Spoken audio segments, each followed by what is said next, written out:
I'm Lara Fox. I am playing Sharlene, who's the manager of a cafe.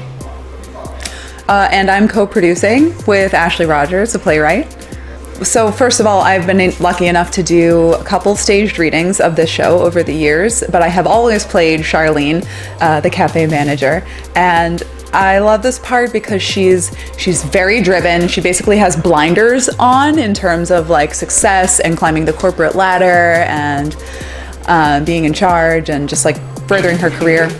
And so it's really fun. It's not a character that you see written very often, and it's definitely not something I get called in for a lot. So I really enjoy playing with her zany personality. Yeah. I did work in a cafe right after college, and my manager was Sharlene. Like she was kind of like a cheerleader or a coach. She was very athletic. She always wore visors.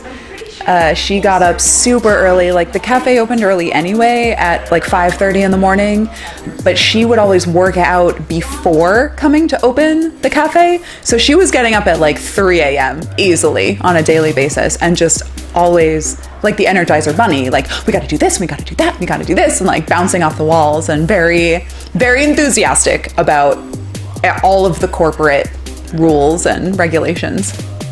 She's very different from who I am. Maybe I have a similar energy coming from like musical theater world. I think Sharlene fits really well in musical theater land. I'm usually playing roles that are very nurturing, you know, very like moms and nurses and teachers and things. And so to be more of a like corporate go-getter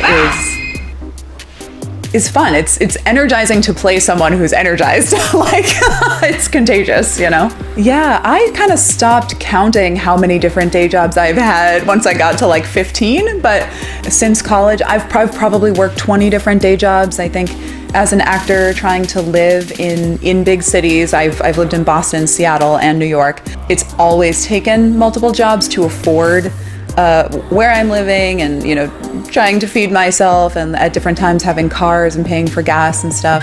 And then also trying to like audition and, you know, be in rehearsals. And, you know, even when you book paid performing work, you're not getting paid for it on a weekly basis. It's usually delayed. So yeah, I was constantly juggling all kinds of random work. I've had office jobs, I've had service jobs, I've had like promotional marketing jobs, like nights and weekends. And so my days are free for acting, which means there's no downtime ever.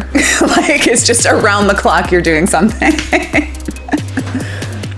The shortest job I ever held was for less than a month.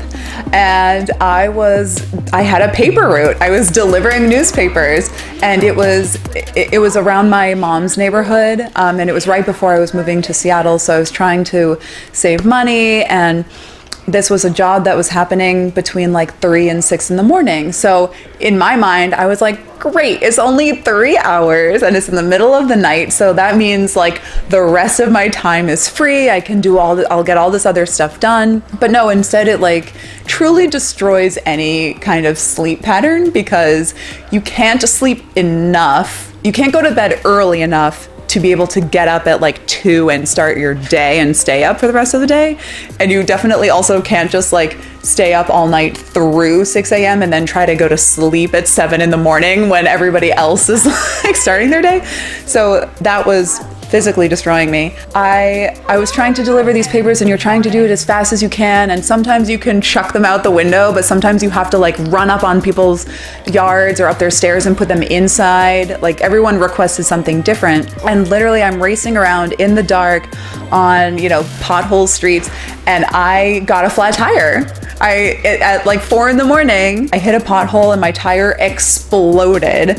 And I remember I had a Sharlene moment because I called my boss and I was like, yeah, my tire exploded. I guess I need to get AAA or something. And he was like, okay, well, let me know when it's all fixed, and then let me know when you finish the route. And I was like, I still need to finish this. And yeah, and that was the beginning of the end. I was like, I need to get out of this. Generation Lazy, April 9th through 12th at 8 p.m. at the Tank.